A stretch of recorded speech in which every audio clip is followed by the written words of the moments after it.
of the whole season. It's done. It's in the bag. We have a winner. If you haven't watched it yet, I don't know what you're doing here, because the spoiler is about to be dropped in your lap. Our friend, hey Jules, our friend and fan Dino Paolo won this season of Survivor. And some people are like, are you happy that he won? Are you like, how do you feel about it? And I am so happy. Hey Santuani, I am so very happy that Dino won this season. I will eat my words. There was a point, and I'm going to explain it. Actually, Laura, hey. I don't think that Dino is the most overrated player. However, there was a lot of hype from the people that Dino was playing with, who thought Dino was the best player and who was this massive character. They got to get rid of him, whatever. And while we are watching it, we all so one of the things that I did say was that Dino was one of the most overrated players. Obviously, he won Survivor, so he is. Hey, Cassidy, nice to see you on Friday. He's obviously not a terrible player. That's not what I was trying to say when I was saying that Dino was the most overrated player. What I did see in this season was, because he had taken such a backseat, which he needed to do, because he needed to almost get out. Hey, the man of the hour, Dino's joined. I'm glad you're here now, because I'm literally talking about calling you the most overrated player ever.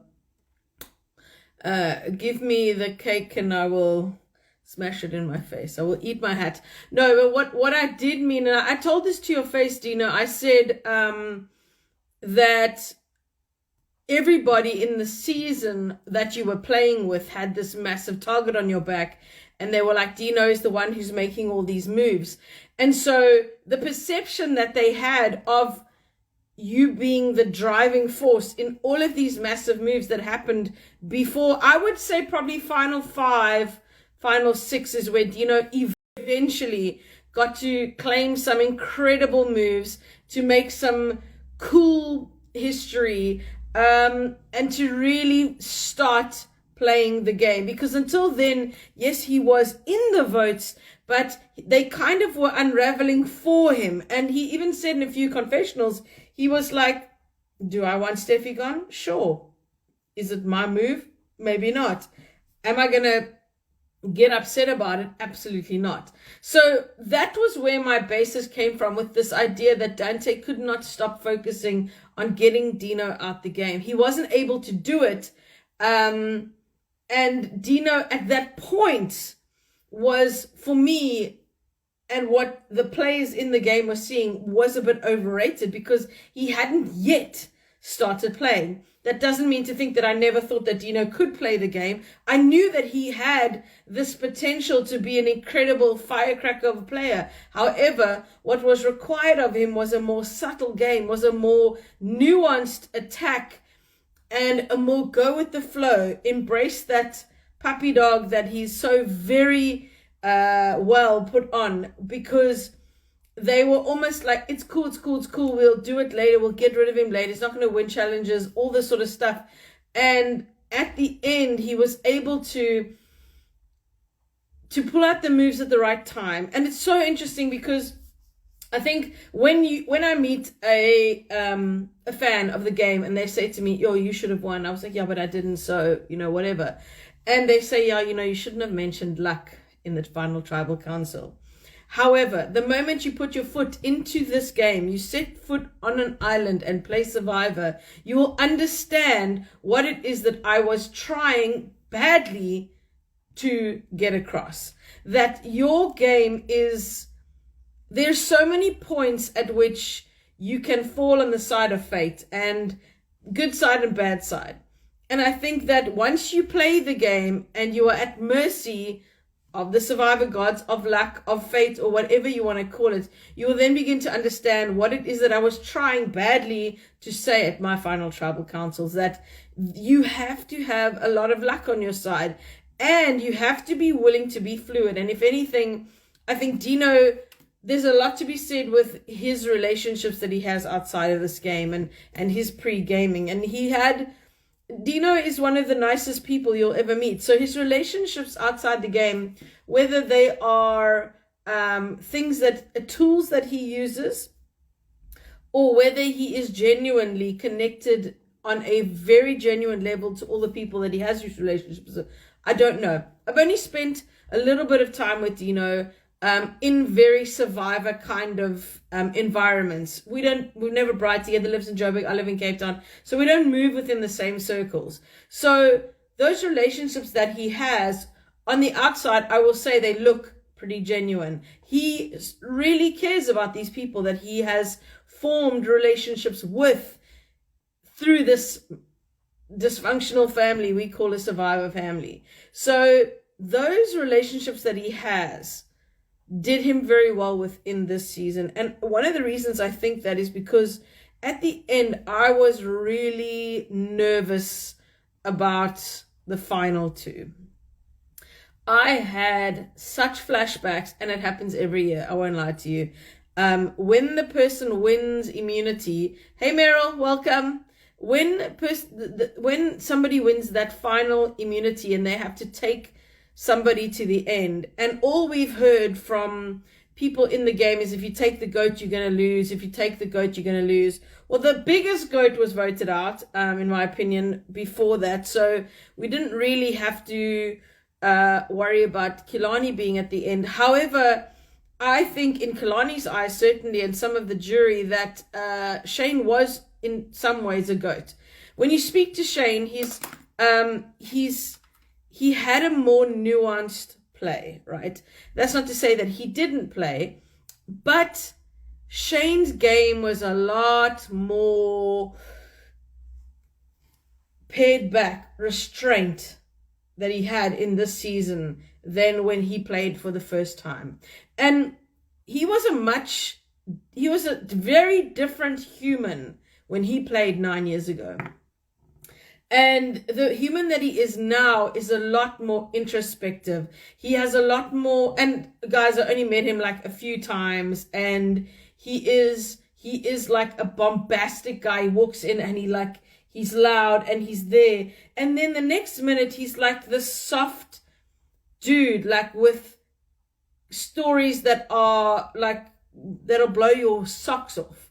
And it's that kind of like introspection that he has now that he almost was surprised by when he was in the game. So I think he thought he was going to go in there and be very similar to the dude that he was when he played before. And he's kind of become this Pops. And as he mentioned, he hated that label of being called Pops.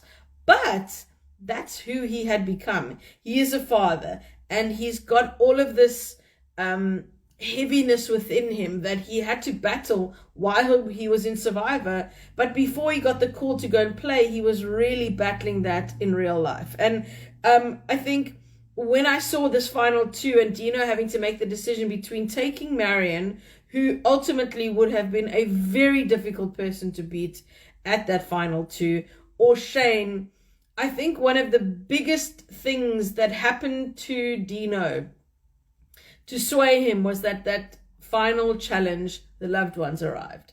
And I remember when we had a recap on the loved ones episode, and I said the loved ones episode, where they got the video from home. And I also forgot to mention on that episode that one of my highlights this season was Tajan talking to his dogs. That would be me. I love Taryn and I love my folks, but let me tell you, if Rabbit was on the screen, I would have lost my marbles. So that moment is like one of my absolute highlights, Tajan talking to his dog. But when that happened, I said the loved one challenge, because I know that there is a linchpin, a pull, like you pull a plug when the loved ones arrive. A video is one thing, but having somebody that you know standing next to you telling you it's okay to play the game, well done for playing, we're so proud of you, we love you, no matter what happens, you're coming home, we'll be here for you, whether you win or lose, those kind of things, it's very difficult to put into words what that kind of impact has. And I think whether Dino wanted to, or was always going to take Shane to the end, or whether he believed himself saying, I was going to take somebody who was a competitor to the end. I don't know. But when he was next to Kirsten, and the line for me that maybe there were a few people on the jury who hadn't quite made up their minds, but that moment where Marion spoke and said, you said you were going to go to the end with me, and he broke down and he said, my final two was me and Kirsten. I chose Kirsten. I was like, oh my God. Okay. Like, well flippin' done. His final speeches, at some points I was like, oh no, please bring it back, bring it back. He had kind of an old school, I don't know, there was when it first started, and then as it went on, I was like, nah, this bro is bringing it. But that moment where he won and he chose Shane, I had such flashbacks, and when he had to do the writing of the names and weighing up who he thinks is going to vote for him at the end, I lived that, guys. That decision was the most difficult thing I ever had to do, and people still think and tell me, hey, hello, Dante, welcome. It's people still tell me that had I taken Annalise, I would have won, and I absolutely disagree. And I was very happy that the jury actually really, really, really surprised me. I'm going to get to some of the comments in a minute, but I was really, really surprised by the jury that they came out and they were so respectful, that there wasn't like mudslinging and bitterness. I was honestly, when Dante didn't like light a bomb somewhere, I was absolutely flabbergasted. And one of the blind sides that I will always say is that this show brings, I couldn't have predicted it more badly, with the way that I viewed what was happening with the jury and the, sign language during the show. But the jury, honestly, I think we're at a point where if that is the jury for every season going forward in Survivor, whether it's a returnee, whether it's a newbie season, I will be very happy, because there was such a lot of respect for the people sitting there, Shane included, that it was an easy space for these people. Okay, maybe easy is the wrong word, but it seemed like a more respectful place to be than the one that I sat in front of, that was just hate.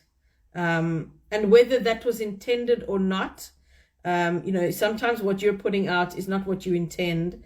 It's how it's received, and that's all on me, and maybe my lack of confidence or whatever it might be. So I was absolutely flabbergasted by the respect and the restraint that the jury had, and it was absolutely beautiful to watch. I can't imagine it was a very easy place to be, but honestly, hats off to everybody who was sitting on whatever, final two or the jury at the end. It was an exceptionally entertaining, very heartfelt, respectful final tribal council, in my opinion, and one of the most logical and thoughtful and deep and meaningful tribal councils. And maybe it also adds to the outcome, because it's we don't often see a massive fan of the game winning the game, going all the way to the end in such spectacular fashion, that I can't say it enough. It's an absolute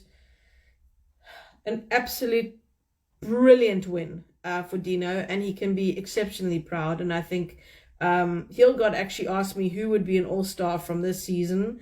They don't often take people who've won, but I think top of the list would have to be Dino. He was absolutely incredible. And for me, one of the things, if you look at it from a story, like telling stories, and that's what I do, it's that story, we call it in radio a story arc. So where does the story end? Where does it peak? Where does it end? What does it ebb and flow? And for me, Dino's story came with that, how did he leave the previous game, going out so early and being known for his paranoia. And there were moments in the game where people would bring back that paranoia, and he was like, what paranoia? I'm not paranoid anymore. This is the game. Yes, I'm a bit nervous, but I'm not paranoid anymore. And the growth that we saw from him on, like, he wanted to go hard, he wanted to play, and then he was like, nope, let's just turn it back. It's being done for me. Like, take the foot off your accelerator, let's put it in cruise control, let other people be the focus, let other people take the targets, but yet still playing. And that is a very, very delicate place to be, because you don't want to be seen as somebody who at the end was viewed like Shane, who, yes, he was a part of it, but was he pulling the trigger on a lot of things? Where you were involved, you were a part of core alliances that made those big decisions to get out those big players. So absolutely incredibly well done to Dino, and seriously well done to Shane. I have a massive soft spot for him.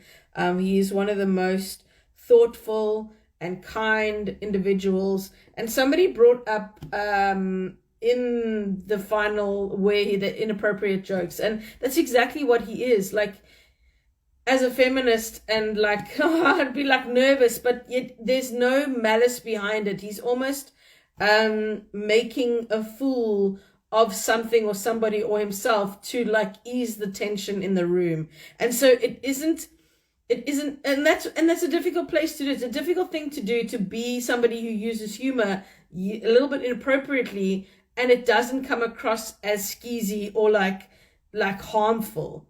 And that is kind of the vibe that I get from Shane, where he is just a soft soul who wants everybody to like him, and not wants everybody to like him. That's completely not true. He wants people to feel comfortable, I think, is a better use of my words there. But let's get back to Hilgard's question. Who would be an all-star from this season? There are so many, and he didn't say pick 5. He just said who would be. I think Meryl, Felix, Dino, Philip, Dante, Marion, Steffi, Palesa's in there. I think there are so many people who, whether they played hard for long or hard for short periods of time, or made great moves, or made great TV, or were incredible characters, whichever way you look at an all-star, I think this season had, hey LaRue, welcome. I think this season had a little bit of everything. So there were lots of people who stood out. There were lots of people who were big characters. But for me, Meryl, Felix, Dino, Philip, Dante, Marion, Steffi, Palesa, would be on my list for sure. But honestly, see, all of the above. Thanks for the question, Hilgard. If you have any more, just drop them in and we will get to them. Let's just scroll here to the top. Last one of the season. Guys, it's been a lekker trip. But we are wrapping it up. This is it. The reality is those tools may just be easily damage your game as it may help it. So how do you disguise it may make the difference. Dino hit it well. Absolutely. And that's what I was saying. From within the game, he was so overrated. Like, everybody's like, oh my gosh, Dino. And Dino's like going, but I didn't do anything yet, guys. Dino. Which maybe perception is reality, right? Also, in Shane's first season, he was one of the few people that was playing aggressively. This time, everyone was playing. Absolutely. I actually said that to somebody, that the who Shane was against the previous seasons were not necessarily these incredible masterminds of the game. There were a few. Marion next to Shane was a powerhouse that was like crazy. And between the two of them, I think they had the most knowledge, maybe the most ambition, the most drive, the most fandom, the most knowledge of the game that kind of accompanied them throughout their season. And that made for incredible villainous, treacherous ways.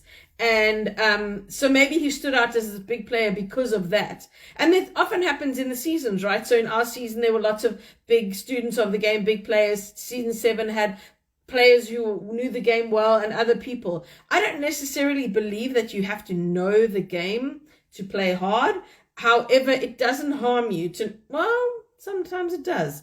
I think sometimes you can get too in your head. And oftentimes the people who are not clued up in the game. For example, Tyson didn't know that much about Survivor. He'd watched a few seasons And he managed to just read what was happening and get into good alliances and make strong moves and great confessionals and be this like dark and mysterious like dude. So he made for great TV. So I don't necessarily think that you have to be a super fan to play. In fact, sometimes I believe that the game bots can get themselves so stuck into what they believe the game is going to be and how it should be played that they forget about this whole big TV show that's being made. So somebody on my WhatsApp this week was, not my WhatsApp, my Instagram, DM'd me and they were like, playing production or gaming production, I've got the inside track, I'm going to do it all. I'm like, yeah, good luck to you, bro. Because I think most of the people base what they see on a lot of what we've grown up with, which is the American Survivor, right? And that is a production machine. They put out 2 every year. They do film them like back to back. There's so much happening, and maybe they've got people there who just have a job behind the camera. But the people who produce Survivor South Africa, and I will take this to the bank, are some of the best brains in this show's business. Not just talking about LaRue and his the people who directed and produced it. I'm talking about the camera people. I'm talking about the medics. I'm talking about the people who are doing sound. These people, I promise you, when you meet them, you'll understand why I say that it'll be very difficult to game these kinds of people. But what I said to him is, cool, you go out and do that, because a lot of times fans look at this like checklist in their brain. They're going to be this, they're going to do this, they're going to do this. And it's absolutely gets them into trouble, because one of the big themes in this season was fluidity, right? It's this idea that not every tribal council you work with your alliance. However, you work with a few people to the benefit of both of your games. And that is so beautiful to watch, because it can get a little bit pedestrian. It's rich coming from me, because that's the exact game that we played, is you get a numbers majority. You get in it, you vote for whoever you think is the biggest threat for that moment.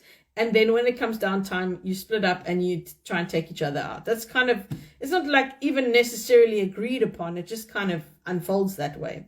When you have a game like this one, we've just watched these incredible professionals play. It means that there's more strategy involved. There's more backwards and forwards. There's bigger decisions to be made. There's more things in the game, advantages to be played, which brings a lot more energy and levels at which we play. I think I've mentioned it in these recaps where some of the players were playing at multiple levels.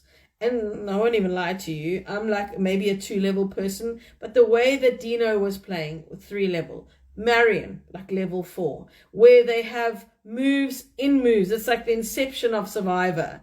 And I think that was absolutely incredible to watch. I would have, guys, let me just say, I would not have enjoyed playing this season. I don't think. Maybe I would. But I think the season was so serious and, I want to say dark. Like, there was like blood in the water. People wanted to like cut a bitch. And I would have just been out here like Phil, trying to have a good time and like laughing and joking and what have you. But I feel like these people did not come to play. And I don't even know if I'm on that level. Some of them will say, you're a terrible Survivor player, so why are you even close to that? So, but yeah, absolutely incredible season. So everybody involved, well done. Hilgard says, I wonder why jurors ask, what are you taking from the game, or what did you learn? Why would that influence your decision about who played better? I think if people on the jury want to know whether you have any self-reflection. So for me, if I was asking that question, I would want to see if they can already see maybe the mistakes that they made, or maybe the tough lessons that they have to learn, or maybe that they had some trouble with some decisions of voting certain people out and what they took from that and how difficult it was. And I think there's so many things that you take out, but oftentimes when you're sitting there at that final tribal council, you don't know that those are the decisions or those are the lessons that have been learned. It often takes years afterwards for you to go, wow, the person that went into Survivor and the person that comes out are two different people, and there's a whole bunch of things that happen in the middle that get you to either point.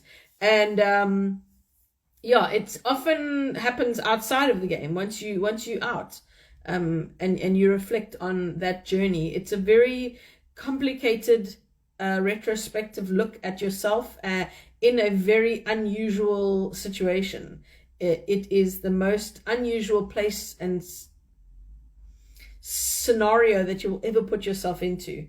A lot of people were talking to me, they would come up and they say, why do these people have so much food? It's like, what show are you watching? What show? I mean, Simon Gessie was there this on Friday. We had a big finale viewing party, and Simon Gessie came in. He said, I think he was talking to Meryl, was he not? And he said, why did you guys get so much food? It's like, what? So much food? No, guys, no. And that kind of scenario is not something you will ever be in unless you find yourself on the streets or in a plane crash or something, because the levels, I mean, you look at somebody like Tajan, who was at mercy to his mood swings and his hunger pangs and his hangriness. Yeah, so crazy. So that journey, I think people want to see, what are they learning? How are they looking at themselves in those moments? And perhaps that forms who they ultimately write down at the end. But yeah, it's not exactly the most deep and meaningful question, in my opinion. But yeah, anyway. Cassidy Lee says, Tyson from last season barely watched and was amazing. Agreed. I think PK on our season also hadn't watched very much. If I'm not mistaken, he may have thought we were going to a hotel afterwards, after every day, and was not the case at all. There was no toilets, there was no toothbrush, there was no sanitizing of anything ever. So yeah, true story. Yeah, LaRue says, so true, the season was next level. LB, are you planning on casting, or are we in for an all-star season 10 when it happens?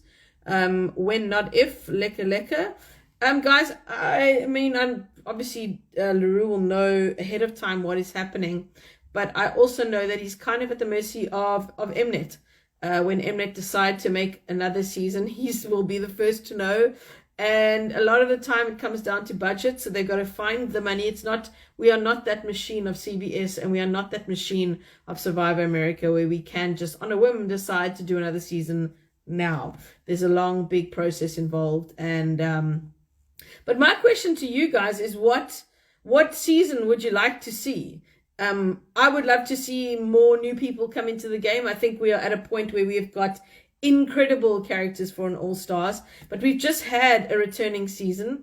I wouldn't be upset if it's a fan versus favorites, but I want to see new people back on the beach, because I think every time we make a new season, we unlock the potential to cast not even a new season, but an incredible season, which we've just had.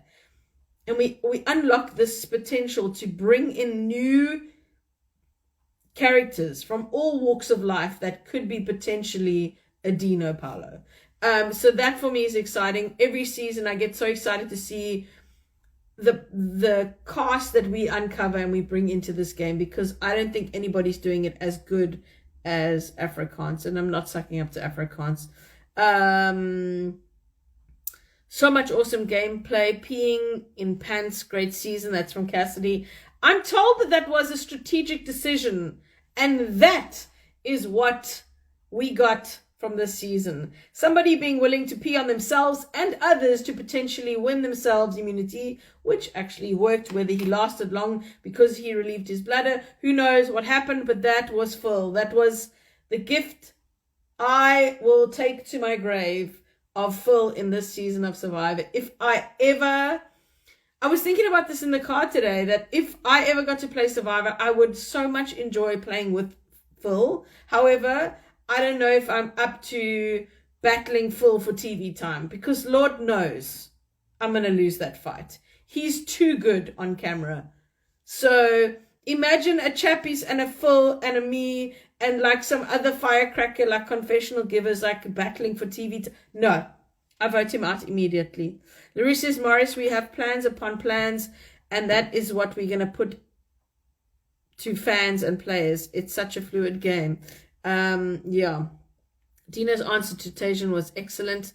LaRue, love the old school has made it to the end, like a reverse of World at War.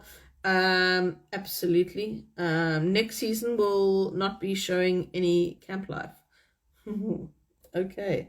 Brains versus Brawn.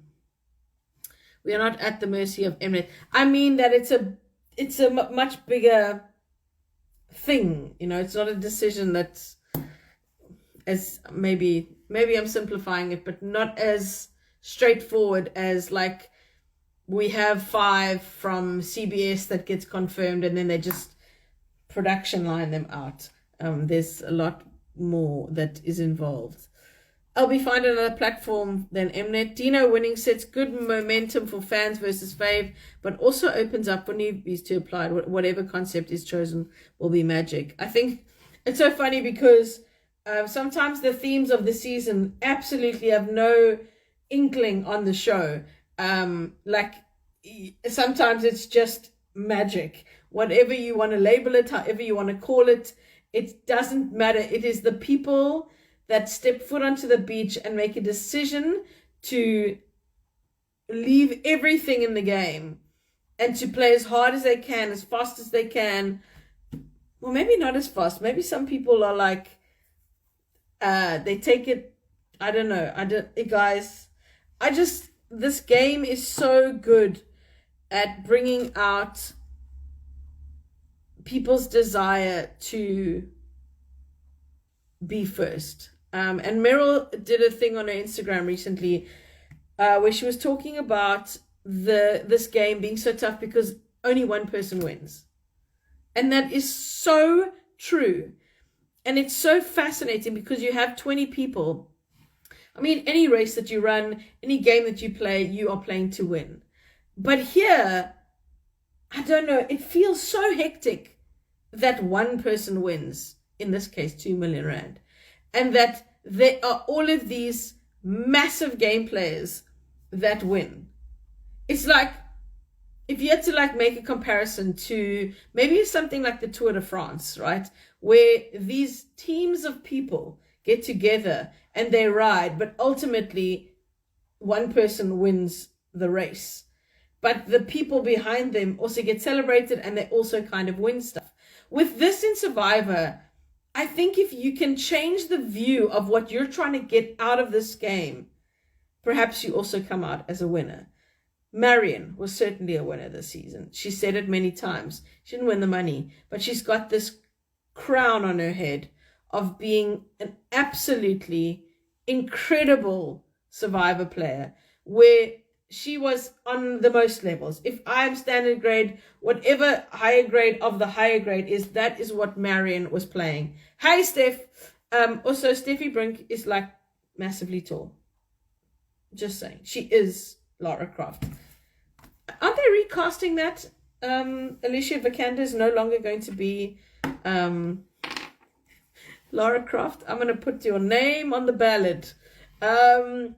So yeah, I think depending on how you view winning or what your end goal is in Survivor, many people can win. I think somebody like Chappies won a lot last season. He won this incredible title of being a massive character with so much potential. And again, he wasn't really that clued up on what was happening in the game of Survivor.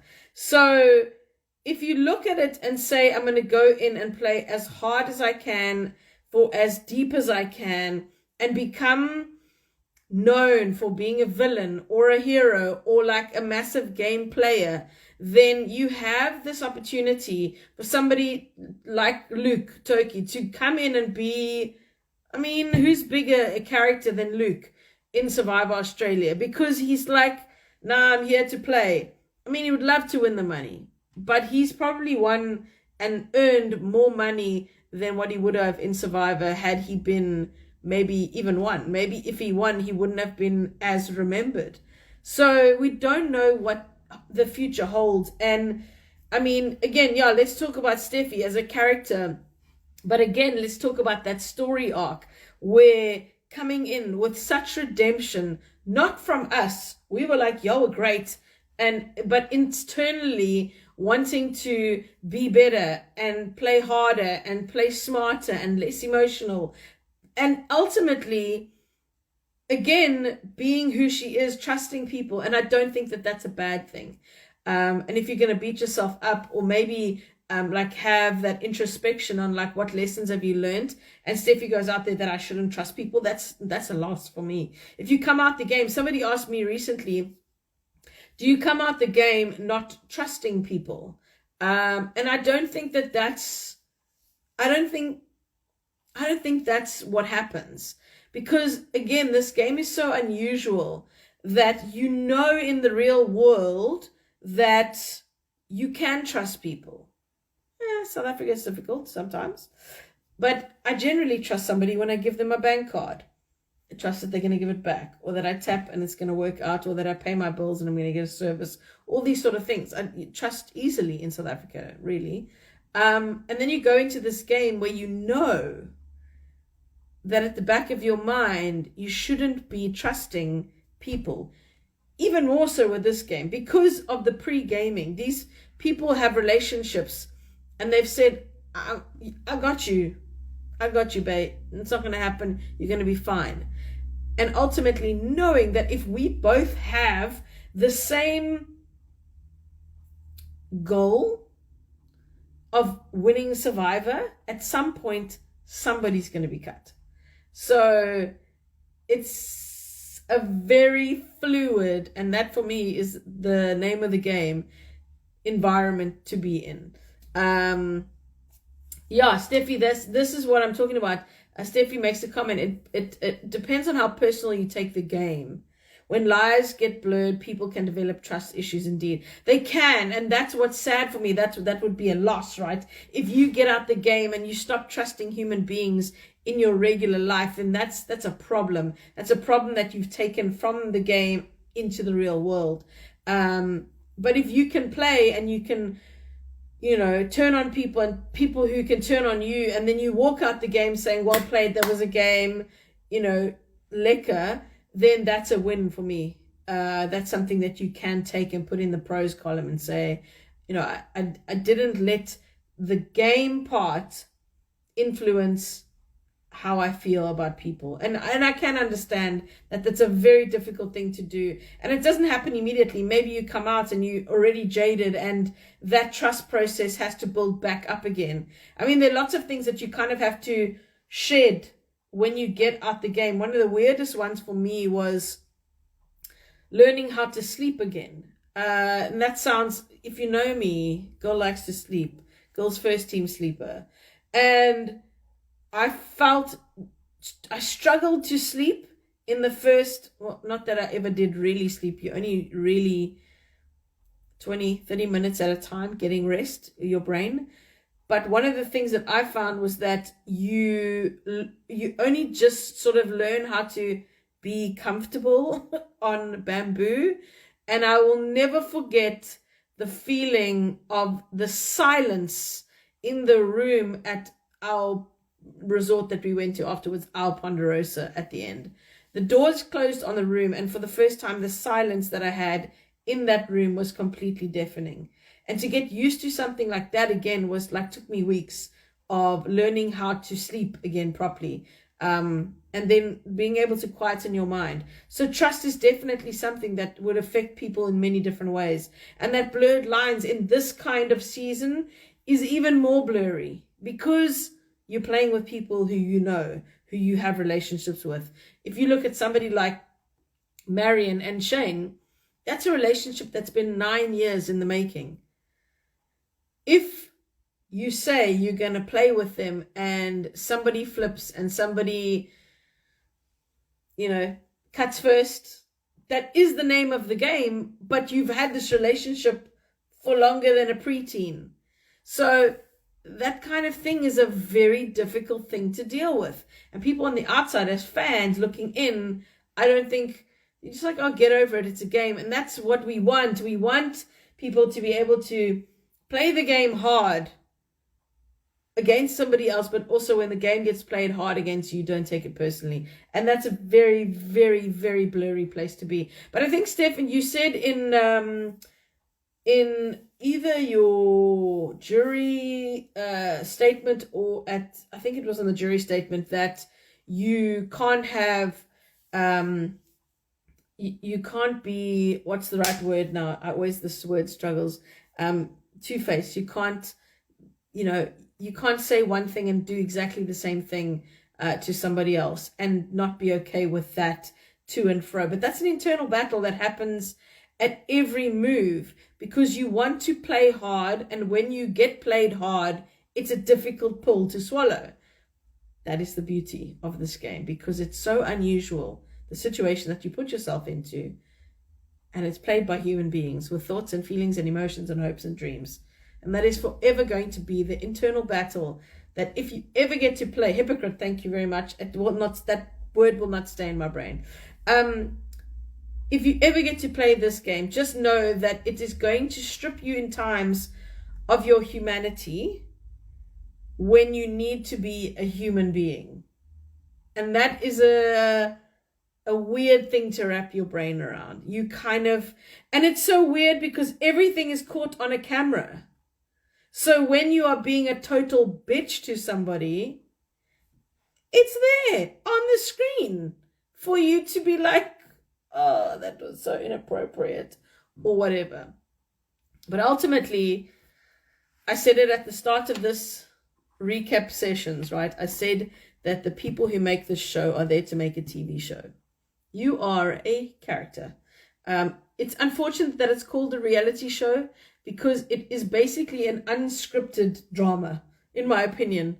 It is a show that has archetypes, and those archetypes are put on a beach somewhere, could be anywhere. Somebody said to me this week, they were like, oh, the Philippines, that must have been nice. No, not really. Could have been anywhere, really, to be honest with you. What makes a holiday? The food, the sightseeing, the lovely hotel. Literally, you can put us in somewhere with water and sand and like the ocean. It doesn't matter, because of how deprived you are of something. It's like bizarre. Anyway, I wanted to talk about the weight loss. People were talking about the food, that the people got so much food. They lost 109 kilograms.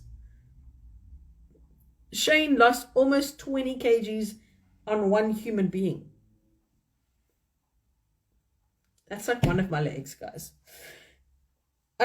Dino lost 13 kilograms. He was, I mean, that final reward challenge when Kirsten was there, and he lifts his shirt and she's just flabbergasted. I mean, maybe we see the shrinkage of the human over the episode, so it's not that like hectic to be hit with.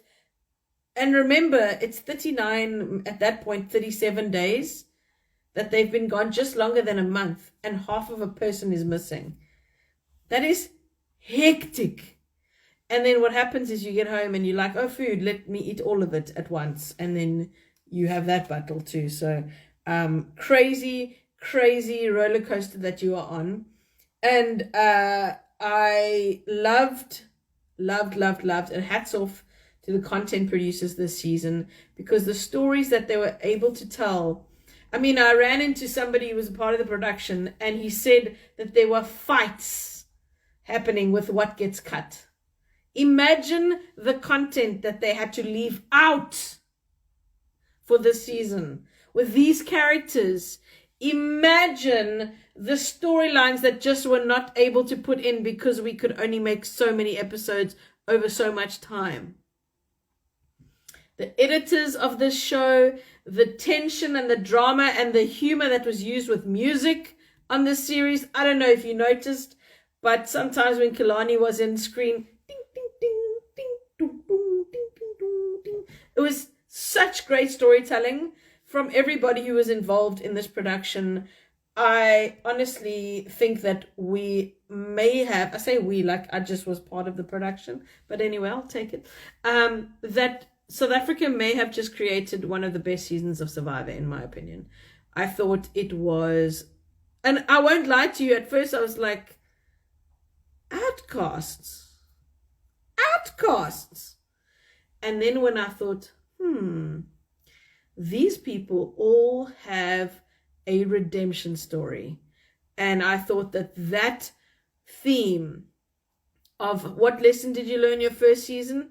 How can you do better this season? I thought the dividing up of the tribes between pre-merge and post-merge was brilliant. I thought at first I was like, what are they doing? What? But that drive from those pre-merge people to just make merge was enough of TV gold that they could have stopped it there.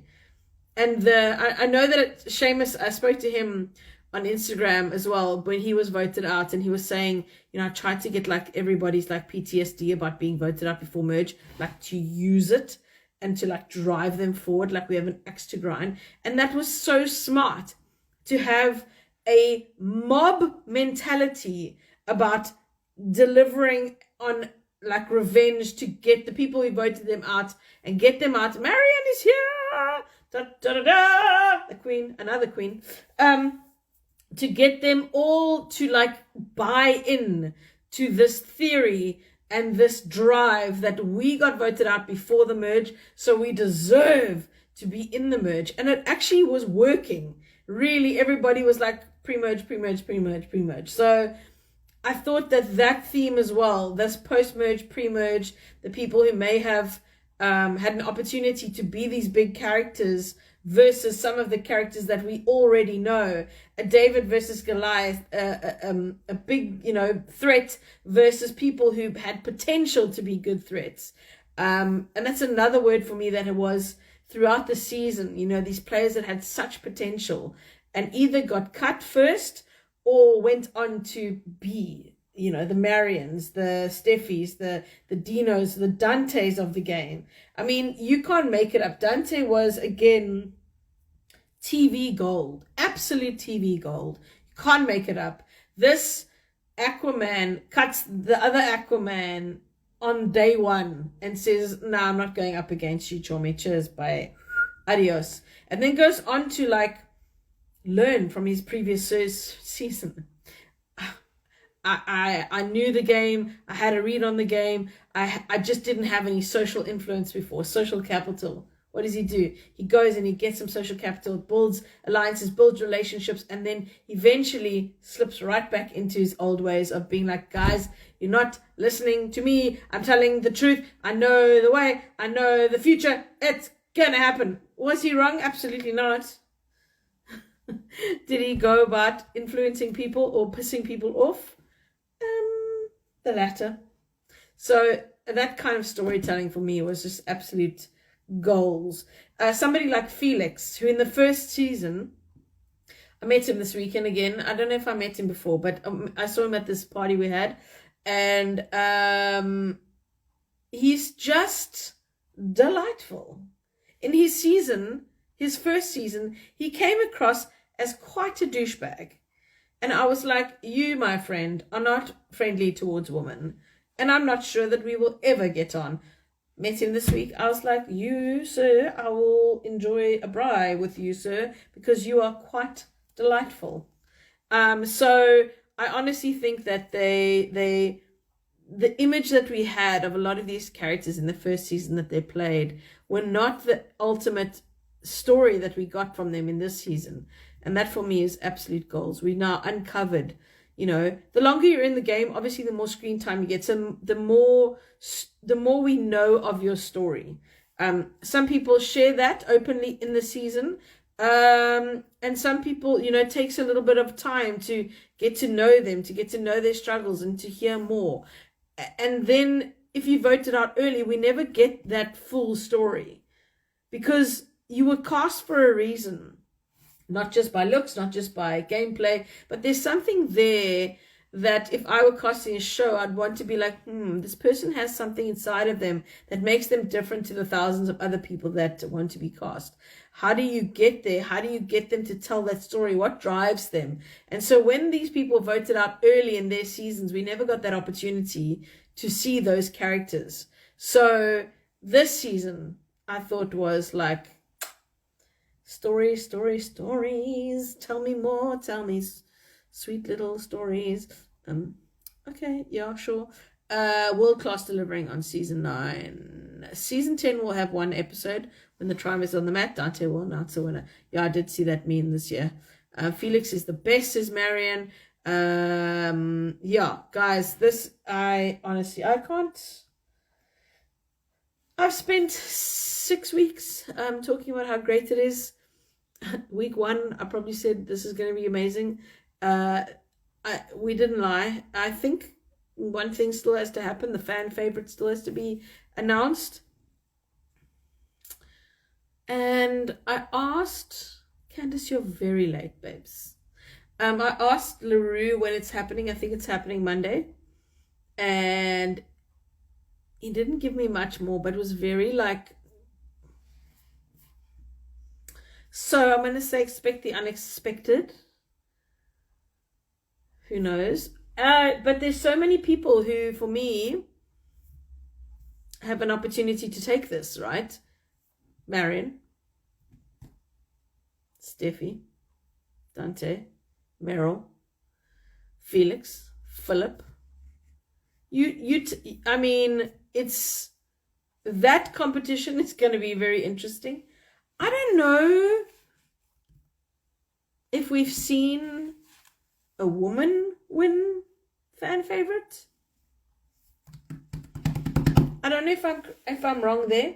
Generally, the Oaks tend to win the people over.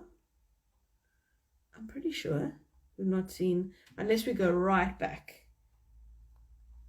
But I can't remember all those details because I wasn't doing recaps back then. Anyway, Phil will take fan favorite. I mean, he's got a lot. He's got a lot going for him. So, I mean, I think he's definitely top 3. But we'll see. Lots of people have, if you look at somebody like Steffi and the amount of followers and influence she has to get people to vote for her, then sorry, Phil, you're dealing with part of the full package there. So, including her social media influence. So, it's going to be interesting to see who wins that fan favorite title.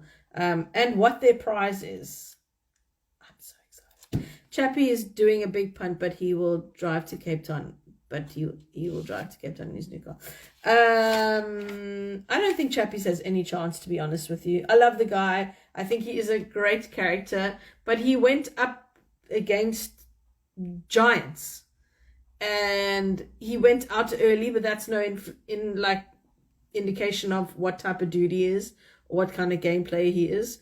I just think South Africans have very short memories, so the Chappies fans will vote for Chappies. However, as the series went on, people like Marion would have gained new fans. So they may not have known Marion. The people who started watching Survivor recently are like, oh, who's this? Now got introduced to like a queen of the game and would have now clocked up a bunch of big new fans. So that's what I'm saying. Chappies, absolutely. But since Chappies, we've had way more characters who've developed. And I mean, Chappies was the standout character from last season. Not that he was the biggest or the most, but he did have a lot of storyline, a lot of fun.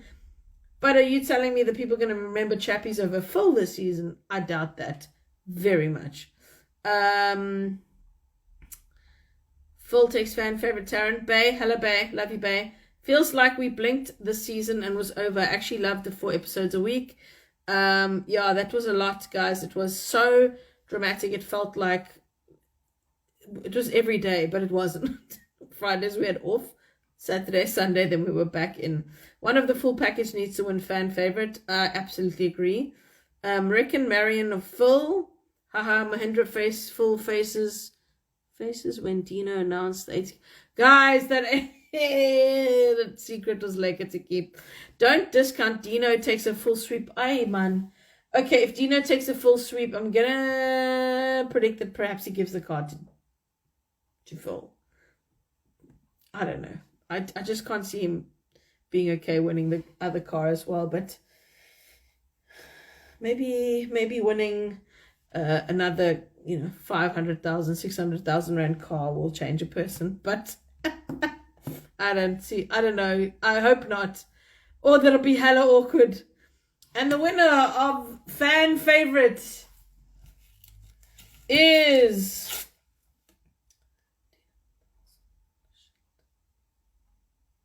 this is awkward, Dino. Miss America. I mean, wow, that'll be hella awkward. So let's hope that it's not that way. But yeah, it'll be deserved. I mean, Flip, he did really well, and hats off to the guy. I have the utmost respect for him, and as somebody who like adores this game, it's really, really, really cool. It's like one of the Sunday fam who've tuned in every week, every Sunday, getting to play the game, firstly playing twice, and then getting on and like winning and showing everybody that even though you come in with a huge target on your back, you can maneuver and learn from your mistakes and still go on to win. And I don't think we've ever seen as big a fan win Survivor and take home such an incredible prize. 2 million rand, that's life-changing. Graham Jenica from season 5 said to me, that's life-changing. He just won a life. He won a car, he won 2 million, and if you worked it out like to monthly payments, like monthly money out, he could essentially live off that money. Not like super comfortably, but he could. If he didn't have a job, which we know he does, he won himself an absolute life. So that's an awesome incentive to play hard. That 2 million, like million rand, yes, is cool, but to double it and to have that 80,000 rand holiday as your honeymoon, like that's, hey, Dino's got a big smile, and I feel like it like got brighter and whiter in the last time that I saw him. He is a genuinely beautiful human being, and I'm so happy for him, and I'm so happy for most of the people who played this season. I think they've all in such a, I don't know, they're in a place in history for South African Survivor in general. So for Luke, there were donations. I wish in SA there were donations for the Challenge Beast Full. To be honest with you, I did see a crowdfund happening for Shane. It was set up by his daughter. So if you do feel you would like to contribute and help him, I don't think he has a job at the moment. So if you feel the need to, help somebody out or put in a good word for other people and maybe help them along out of their struggle, then that will be immensely appreciated by, I'm sure, a lot of the people who played this season. Even if you hook people up with sponsorships of cars or whatever, those things, guys, we're regular human beings, and I don't have to pay a car installment or insurance for my car for 6 months to a year. That would have been a massive financial relief for me. But that stuff just doesn't happen in South Africa. But oftentimes you are the network that can help make that. So if you know people who know people, connect them. These people who play Survivor are available on their social medias. They're not out here with bajillions of followers. If you message them, they will see the message.